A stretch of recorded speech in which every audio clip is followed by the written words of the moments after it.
funny, isn't it? A man can work his whole life, rise early, work late, try to do the right thing, and still find himself broke at the end of it all. It's not laziness. It's not bad luck. It's something quieter than that. You don't even feel it happening. Not at first.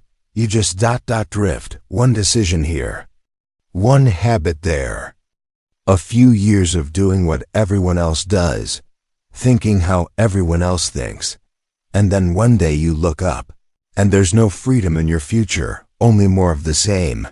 That's how poverty really works. Not just the kind in your wallet, but the kind that gets into your bones, the kind that teaches you to shrink your dreams, that whispers, "This is all you get." That kind of poverty, it doesn't need your permission. It just needs your inattention. You don't choose it, but you do allow it. And most people do, without ever realizing it. That's what I've come to see after all these years. The greatest threat to wealth isn't failure, it's distraction. It's noise. It's habits so small, you don't notice they're pulling you down until you've already sunk. So if you ever wonder why money never seems to stay with you, why every step forward feels like 2 steps back, maybe it's time to stop asking what you're missing and start asking what you're allowing. There are things, silent things, that eat away at a person's wealth. They don't shout. They don't break the door down. They just sit quietly in the corner, like old furniture you've never questioned. You live around them. You build your life with them in place. But if you ever want to be free, truly free, you'll have to see them for what they are. Not just mistakes, but anchors. And if you don't cut them loose, they will pull you under. Now, you might be thinking, what are these things? What am I doing wrong? But that's not quite the question. It's not about blame. It's about awareness. Because you're not broken. You're just surrounded by quiet agreements. Things you've said yes to, without even knowing it. A mindset passed down from your parents. A belief you picked up at school. A way of spending you learned from people who were just as stuck as you. And the truth is, most of these things look innocent. They look normal, because in a world where most people are broke, normal is the fastest way to stay poor. So no, you're not lazy, you're not cursed, you're not stupid, you're just walking a road that was built to keep you in the same place. And if you keep walking it, it will. Now, I won't give you 7 steps to success. That's not how this works. You don't fix the foundation of a house by rearranging the furniture. What you need to do is remove the hidden things that are holding you back. 7 of them. To be exact. 7 ways of thinking, living, spending, reacting. That seem small, but are anything but things you were taught to accept. Things you've never questioned. Things that quietly take from you your time, your peace, your future, and leave you with just enough to survive, but never enough to rise. So before we go any further, I'll ask you something, not to answer to me but to yourself. Am I ready to let go of the things that feel familiar, even if they're the very things that are keeping me small? Because that's where real wealth begins. Not with what you chase, but with what you walk away from. And the first one, it's the most seductive of all. It looks smart. It sounds reasonable. People will nod in approval when you say it, but it's poison to your future. We'll talk about that next. But for now, just sit with this. You don't need to add anything new to become rich. You just need to stop allowing the things that make you poor. You've heard it all your life. Be careful. Play it safe. Don't take risks. You could lose everything. And for a while, that advice sounds like wisdom. It's calm. It's cautious. It wears a suit and speaks in a quiet voice. But listen closely, that voice. It doesn't belong to a rich man, that it belongs to someone who learned to fear the unknown and passed that fear on like an inheritance. And if you're not careful, you'll spend your whole life obeying it, thinking you're being responsible, when really, you're just staying small. You see, there's a lie buried in that phrase. Playing it safe. It sounds like protection, but it's really limitation, because what most people call safe is just familiar, a job they hate but understand, a paycheck that barely covers the bills but arrives on time, a dream postponed so long, it no longer feels like a dream, just a decoration from a younger self. And here's the truth no one wants to say. You can play it safe your whole life and still lose. You can follow all the rules, stay out of trouble, never take a leap, and still end up broke, stressed, and tired. So I ask you, what exactly are you protecting? A routine that exhausts you? A salary that owns you? A life where you're always waiting for someday? That's not safety. That's quiet surrender. But the world applauds it. It calls you humble for not dreaming too big. It calls you wise for staying in your comfort zone.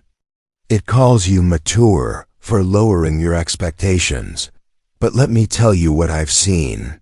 Most people don't fail because they aimed too high. They fail because they never aimed at all. They stay inside the lines not because they believe in the path, but because they're afraid of the unknown. They think fear is a signal to stop. But sometimes, fear is a sign you're touching something real. Something that matters. Something that might finally set you free. Let me tell you a story. There was a man I knew. Worked the same job for 32 years. Punctual, respectful, kept his head down. Saved a little here, spent a little there. He never made waves, never asked for more, never took a risk. He called it being responsible. He retired at 65. With a weak pension, a tired back, and a shelf full of books he never had time to read. And one day, sitting across from me, he said, "I thought if I just followed the rules, things would work out." And I believed him. He really thought they would. But the truth? No one tells you the rules were written to keep you in line, not to set you free. The people who get rich, not just in money, but in time, in peace, in purpose, they don't play it safe. They play it clear. They know what they want. They know the cost. And they choose courage over comfort. Does that mean recklessness? No. I'm not telling you to throw everything away and leap blindly. But I am telling you this. If you're only doing what feels safe, you will never grow. Because safety doesn't stretch you. It doesn't sharpen you. It doesn't wake you up. It just keeps you where you are. And where you are, if you're still listening to this, isn't where you want to stay. So ask yourself, who taught you to fear the unknown? Was it someone who had what you wanted? Or someone who settled and didn't want you to leave them behind? The poor cling to certainty. The wealthy learn to dance with risk because they understand this simple truth. The greatest danger is never stepping forward. So if you're waiting for a life where nothing can go wrong, you'll be waiting forever. But if you're ready for a life that means something, you'll have to step beyond what's safe. That's the first thing to avoid if you want to be rich. Avoid living only inside the lines. They keep you tame. They keep you comfortable. But they also keep you poor. And the next one, it's even quieter. It feels kind. But it steals your time, your energy, your vision. We'll talk about that soon. But for now, remember this. Safe is not the same as free. You were taught to be a good person. To help others. To be generous. To say yes when someone needs something. To not make a fuss. And there's a quiet beauty in that, isn't there? A gentle dignity in not putting yourself above others. In giving. In serving. In being like ... But if no one's ever told you this, let me be the first. Being too nice can make you poor, not because kindness is wrong, but because kindness, when it isn't protected by boundaries, becomes self-betrayal. I've seen it too many times. A man earns his paycheck and gives it away before he ever invests in himself. A woman keeps bailing out her grown children, even when it drains her to the bone. A friend co-signs a loan he can't afford just to avoid saying no. They call it love, but I've learned something. Real love doesn't ask you to go broke for someone else's comfort, and real wealth doesn't grow in soil where your needs are always last. You see, the world has a strange way of rewarding self-sacrifice, as long as it keeps you small. People will call you good-hearted, while they quietly take from you. They'll praise your giving nature, while they build their lives with the bricks you should have kept for yourself. And over time, you start to feel proud of your suffering. You mistake exhaustion for virtue. You wear your depletion like a badge of honor. You start believing that the only way to be kind is to disappear. But let me ask you, what good is your kindness if it leaves you empty? You can't pour from a broken cup. You can't lift others when you're lying flat on the ground. And you can't build a future if you're always fixing someone else's past. Now, I'm not telling you to become selfish. That's not the lesson here, but I am telling you, if you never protect your time, your energy, your money, someone else will spend it for you. You don't have to be cruel. You just have to be clear. Sometimes no is the most generous word you can say, because a clear boundary teaches others how to stand on their own feet, and it teaches you, finally, to stand on yours. I remember a woman who came to me years ago, single mother, 2 jobs, always tired. She said, I try to help everyone. I say yes to everything, but I'm drowning. And I asked her something simple. Who helps you? She went quiet, because she realized in all her giving, she had forgotten herself, and poverty had crept in, not because she didn't work hard, but because she never learned to value her own peace. That's how it happens, slowly, quietly, with good intentions. You become the one everyone calls when they need something, but no one calls just to see how you're holding up.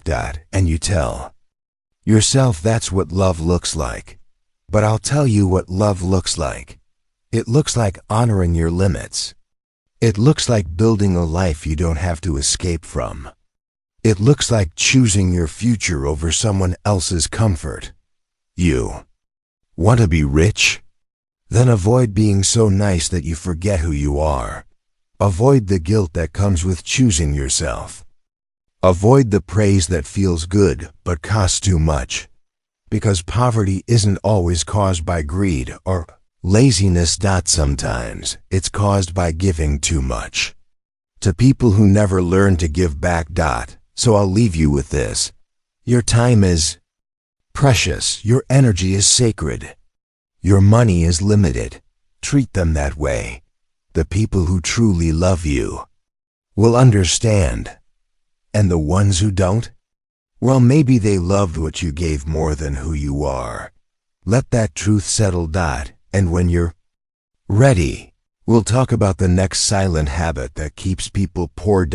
It hides behind a smile, but its price is years of wasted time. You ever sit down to rest, and 3 hours go by? The TV hums. The phone scrolls. The day fades. And somewhere, deep down, you feel it. That quiet pull of time slipping through your fingers. But no one says anything, do they? Because these days, distraction isn't a problem. It's normal. And that's exactly why it's so dangerous. You see, no one ever tells you this. But poverty doesn't always come from what you do wrong. Sometimes it comes from what you never got around to doing at all, because you were too busy doing nothing. Now, I don't mean laziness. I mean distraction, the kind that feels harmless.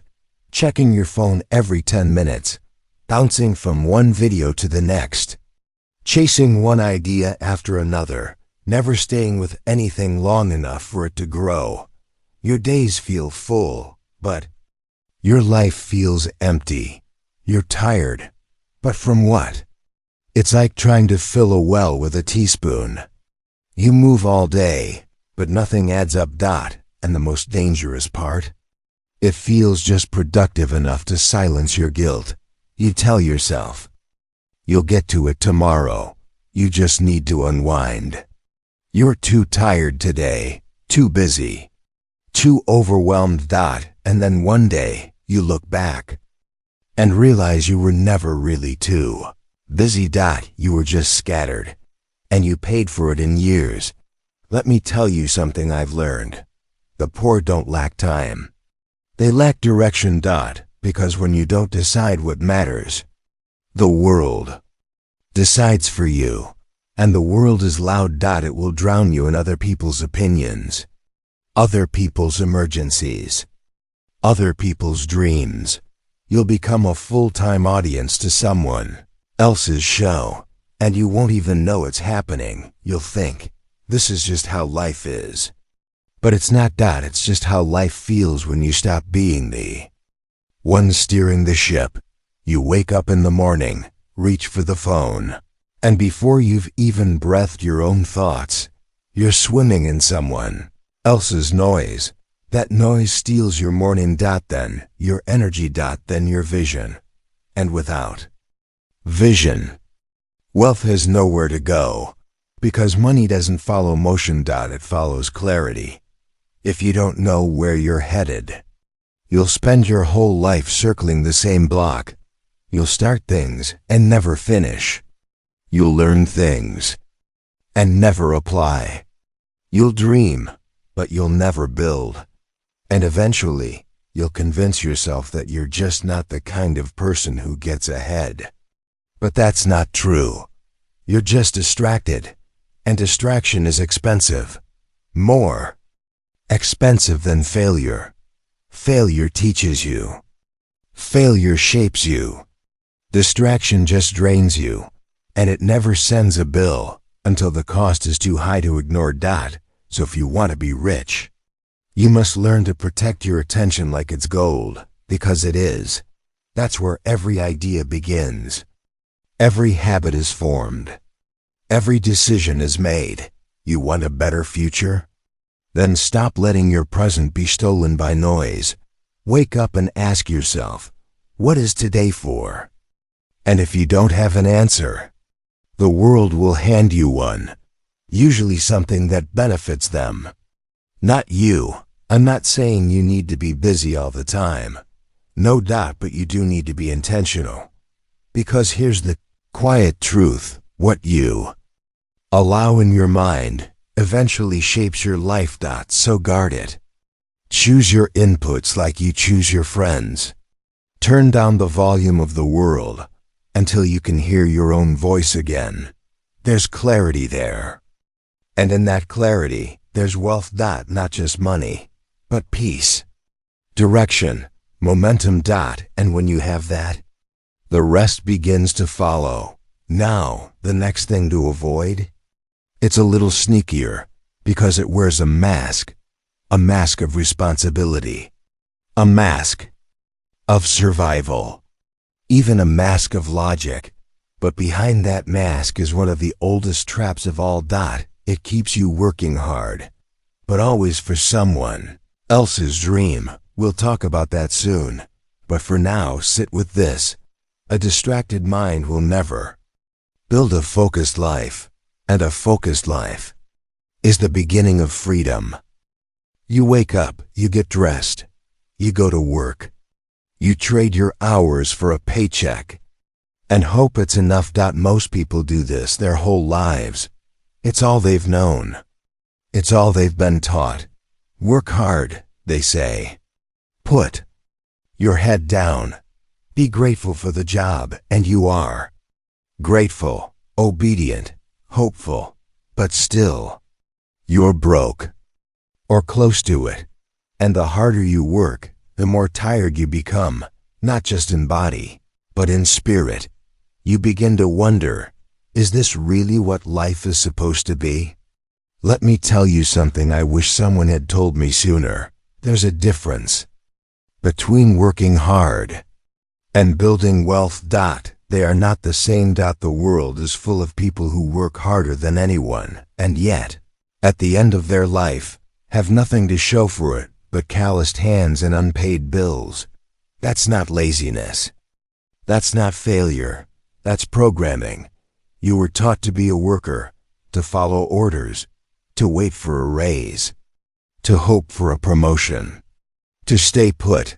But you were never taught to think like an owner or an investor or a builder. You were taught to survive, not to grow. And that mindset, that worker's mind, is one of the deepest roots of poverty, because a worker only sees today's task. He's paid for his time, not his ideas. He solves problems, but never owns the solution. He clocks in, clocks out, and wonders why freedom never comes. Meanwhile, the people who own the system, they're not working harder than you. They're working differently. They take risk. They buy assets. They learn how money works, how it moves, how it grows. And here's the hard truth. As long as you think like a worker, you will build someone else's dream. You'll labor, but the ladder won't be yours. You'll sweat, but the reward will go somewhere else. You'll sacrifice your time, your life, to help someone else get rich. Now, don't get me wrong. Work is noble. There's honor in showing up, in doing your best, in serving with care. But if you never step beyond the worker's frame, you will stay in survival mode. And survival is no place to build wealth. Because in survival, you're always reactive, always behind, always dependent. You wait for permission. You wait for the weekend. You wait for retirement. And life passes by, one paycheck at a time. But here's the thing most workers never realize: you don't have to quit your job to change your mindset. You can start where you are. Right now in that same job, you can begin to see differently, to think like an owner, to ask questions you never asked before. Questions like, how can I use this income to buy back my time? What am I building outside of this job? Am I learning skills? Or just doing tasks? Do I want to trade time forever? Or build something that earns while I sleep? When you begin to think that way, even quietly, even privately, you are no longer just a worker. You're becoming free. Because freedom starts in the mind. It starts with refusing to believe that your value is tied to your time. And that your only worth is measured in hours. No. Friend, you are more than your labor. You are more than a cog in a machine. You are capable of building, of owning, of creating.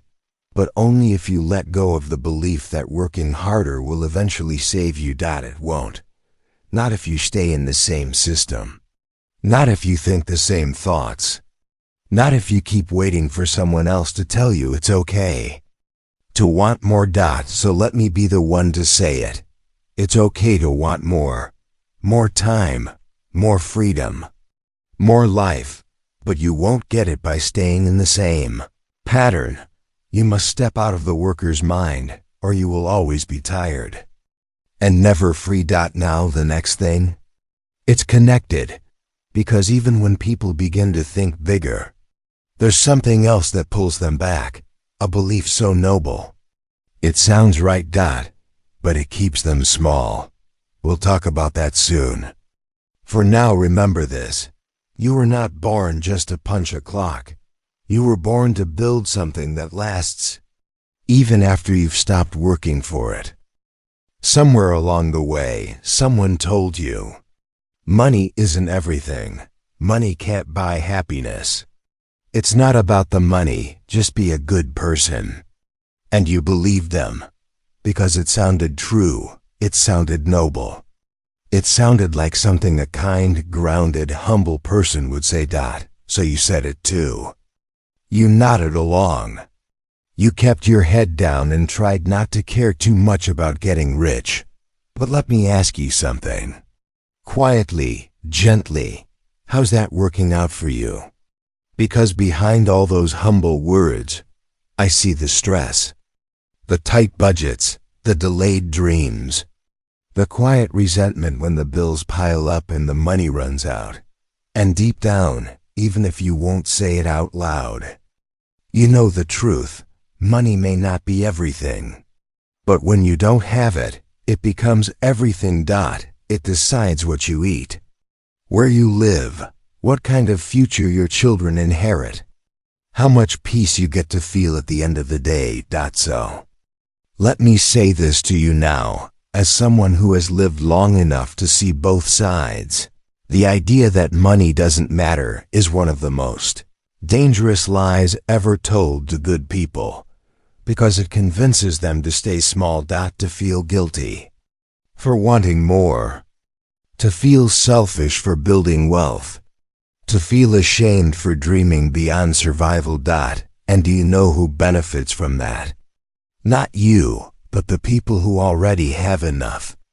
The ones who own the land you rent. The ones who sell the products you buy. The ones who profit from your quiet struggle. While praising your humility, I've seen it again and again. Hardworking people, honest, decent, generous, who convince themselves that wanting more is wrong. So they stay poor. And call it contentment. But contentment is not poverty. Contentment is peace. After you've taken responsibility for your life. After you've built something that supports your values. After you've earned the freedom to say no when it matters. Poverty doesn't bring peace. It brings pressure. Pressure that crushes your choices. That makes you say yes when you should say no. That makes you stay when you should leave. That makes you beg, borrow, and settle. So let's stop pretending that lack is holy. It's not. Scarcity does not make you wise. Struggle does not make you pure. And being broke does not make you a better person. It just makes life harder. And the people who suffer most? It's not just you. It's your children, your spouse, your community, everyone who depends on you, who needs you strong and whole, not just generous and worn out. Listen to me. Wanting wealth is not wrong. It's what you do with it that defines your character. Will you use it to build something? To serve others from a place of strength? To give freely? Because you're not giving from your survival, but from your overflow? That's the kind of wealth that changes lives. But you can't create that if you still believe money is unimportant, because what you reject rejects you back.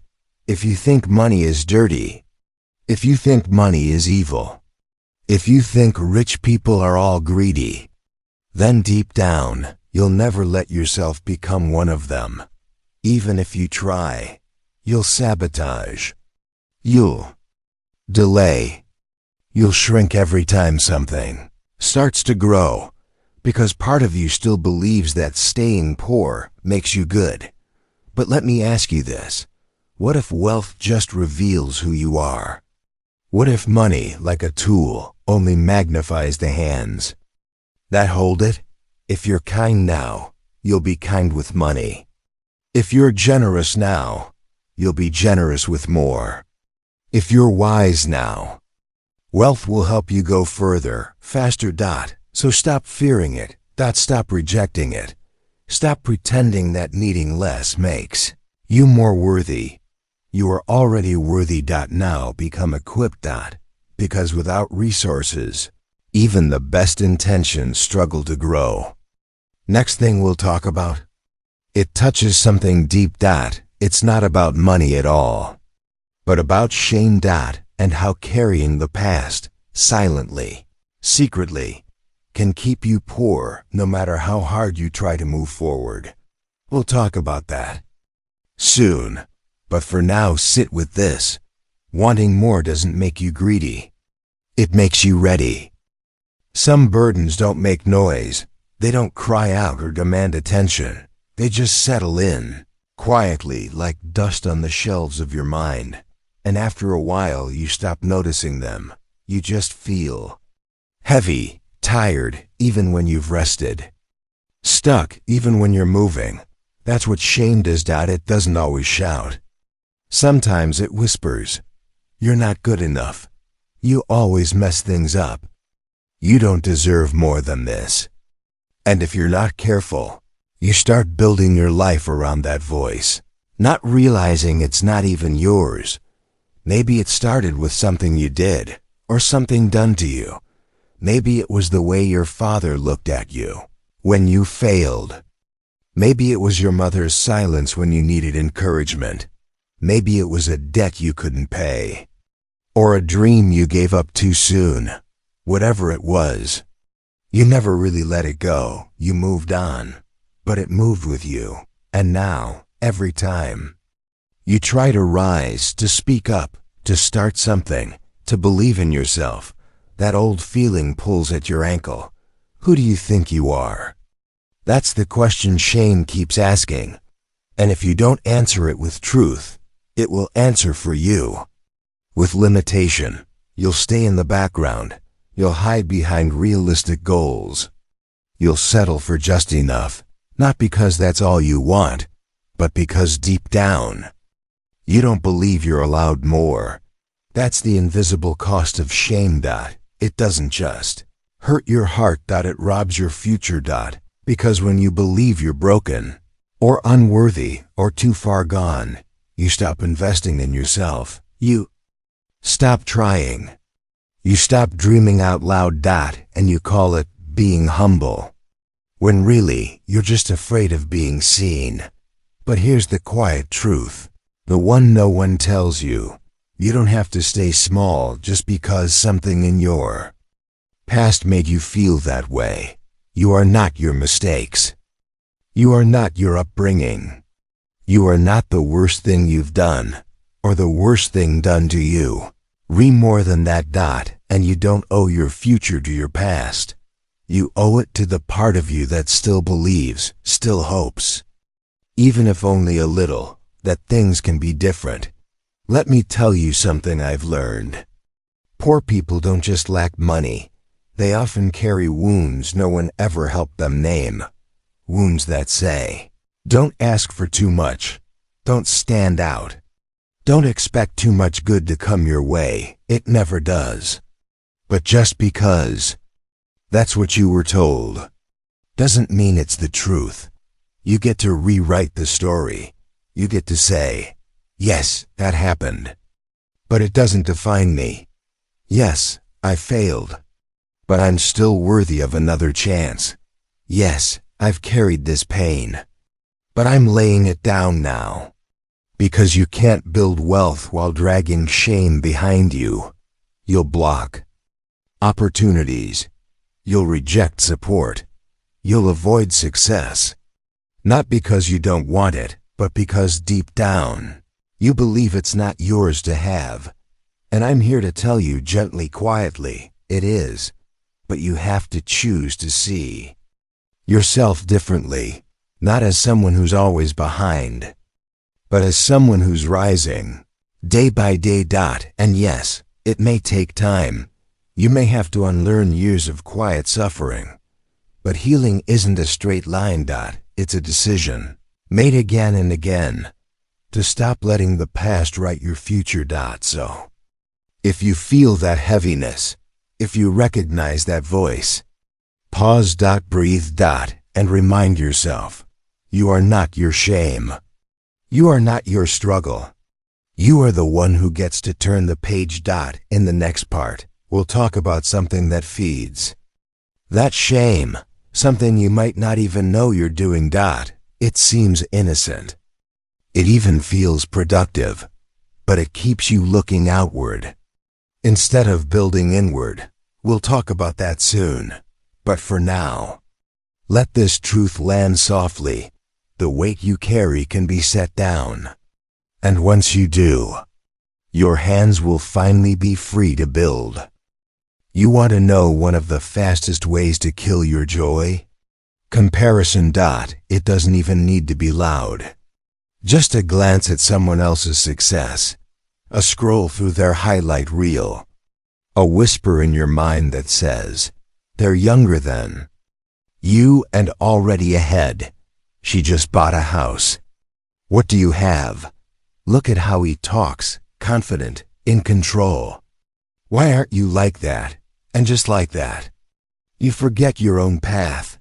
You forget your quiet progress. You forget the steps you were taking. You forget how far you've come. Comparison doesn't just distract you. It steals your gratitude. And without gratitude, nothing feels enough. Not your effort, not your income, not your life. Here's something most people never stop to think about. Wealth isn't just about money. It's also about peace, about freedom, about knowing who you are and walking in it, unapologetically. But when you compare constantly, you're always chasing someone else's definition of success. And that chase? It never ends, because even when you catch up, someone else will be farther, richer, better looking, more well-connected, more ahead. And suddenly, you're poor again, in self-worth, in confidence, in satisfaction. Comparison is a poverty mindset disguised as ambition. It tells you that success is limited, that if someone else has it, you can't, that if they're winning, you're losing. But life's not a race, and it's certainly not a contest. You weren't made to compete with everyone. You were made to complete what you were called to build. Let me put it plainly. The rich don't waste time comparing. They study. They learn. They adapt. But they don't envy. They're too busy creating. And that's what you need to do. Stop watching others build. Build your own. Comparison is a form of procrastination. It keeps you scrolling instead of working, wishing instead of doing, judging instead of improving. It creates this illusion that if you just had what they had, everything would be easier. But the truth? You don't want their life. You want the feeling you think their life gives them. Peace, confidence, freedom. And guess what? You don't need to copy their path to get there. You just need to walk yours with intention, with discipline, and most of all, with patience. Everyone blooms in their own season, but comparison makes you dig up your roots before your flowers ever have a chance. And that's the tragedy. Too many people stay poor because they're too busy watching someone else's harvest, not realizing they've neglected their own soil. So stop it. Stop checking how much they make. Stop wondering how they got there so fast. Stop measuring your worth by their timeline, because none of that builds you, none of that serves you, none of that makes you rich. Here's what does. Showing up every day with focus, mastering your emotions instead of feeding your envy, saying, good for them, and then asking, now what can I do today? You want wealth? Then guard your energy. Don't let comparison drain you. You're not too late. You're not too old. You're not too behind. You're just early in your own story. So give it time. Water your gifts. And remember this. Comparison looks outward. Vision looks inward. One leads to frustration. The other? To fortune. Funny thing. Pride. It dresses itself in strength. But underneath, it's mostly fear. You see it in the man who pretends to know things he doesn't, the woman who smiles and nods, though she's drowning inside, the young man who's broke, but won't ask how to budget, the father who won't admit he's in debt. Even to himself, pride says, I should already know this. Pride says, if I ask, I look weak. Pride says, they'll think less of me. But let me tell you something. Wealth begins where pride ends, because you can't grow until you admit you don't know. You can't change until you admit something's broken. You can't rise until you kneel, just for a moment, and say, I need help. I've seen more men stay poor out of pride than out of laziness, misfortune, or even ignorance. Because ignorance can be cured with a question. But pride builds a wall around you. And that wall blocks every opportunity, every mentor, every lesson, every outstretched hand trying to lift you. Pride is isolation. And isolation is poverty's best friend. Think about it. The wealthy have advisors, mentors, coaches, whole teams of people guiding them. They don't try to do it all alone. They ask, they learn, they listen. But poor people, they often fake it. They say, I got this, even when they don't. They act strong until the roof caves in. It's not their fault entirely. Most of us were taught that needing help is weakness, that real men don't cry, that real women hold it all together, that smart people should figure it out themselves. But that's a lie. The strongest thing you'll ever do is ask for the truth. Ask where your money is really going. Ask why you keep sabotaging your progress. Ask how to invest, even if it makes you feel small at first. Ask someone you trust. Ask someone who's walked the path you want to walk. And ask without shame. Because the moment you ask, you open the door to change. You stop pretending. You start growing. And that's where wealth begins. In honesty, in humility, in the quiet courage to say, I don't know, but I want to. Don't let your pride rob your future. You don't need to prove anything to anyone. You just need to be free. And freedom always begins with truth. Let me give you something to remember. A poor man stays poor because he hides his weakness. A rich man becomes rich because he studies it. One hides in silence. The other speaks up and learns. So speak up. Find the person. Find the book. Find the course. Find the wisdom. And ask. Not once. Not when it's convenient. But as a way of life, because questions create movement. Movement creates momentum. And momentum creates change. Stay still too long, and you stay stuck. But ask the right question, and your whole life can shift. So now I'll ask you, what's the one question you've been too afraid to ask? That might be the very question that sets you free. So here we are, after all these words, all these reflections, all these quiet truths most people never hear, or never want to. And maybe, by now, you've noticed something. We haven't talked much about money itself, not about stocks, not about business, not about the perfect side hustle. Because the real poverty, it's not in the wallet, it's not in the paycheck, it's not even in the bank account. It's in the way you think, the way you see yourself, the way you shrink from your own potential. That's what keeps people poor.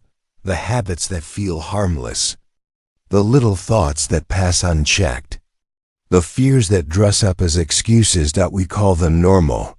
We call them culture. We say, that's just how life is. But deep down, you know, it isn't single quotes T.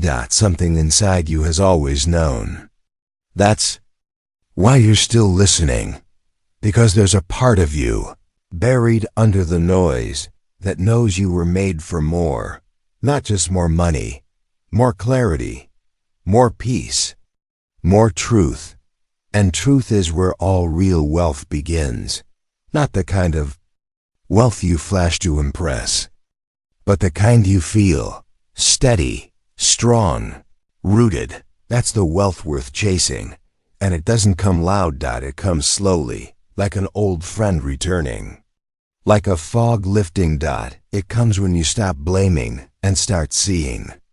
When you stop rushing and start asking. When you stop pretending and just face it. You were never broken. You were never lazy. You were never too late. You were just stuck in patterns you didn't choose. But now, you see them. That's how change begins.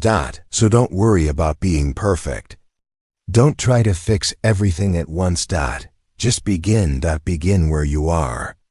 Begin with what you know now. Begin with what still hurts, what still bothers you. Let that be your doorway. And let go of what keeps you poor. Let go of the shiny distractions. Let go of waiting for rescue. Let go of being right all the time. Let go of the fear of asking. Let go of the performance. Let go of the noise. Because the path to wealth is often quiet. It's not a sprint. It's not a show. It's a rhythm, a way of thinking, a way of living, a way of honoring what really matters. So if this helped you, even a little, don't keep it to yourself. Pass it to someone still in the dark. Someone who's tired of pretending they're fine. Because the world doesn't need more noise. It needs more light. And you can be that light. But only if you first become honest with yourself. One step, one truth, one choice at a time. That's the real way to grow rich. Quietly, steadily, truthfully. And now, you know.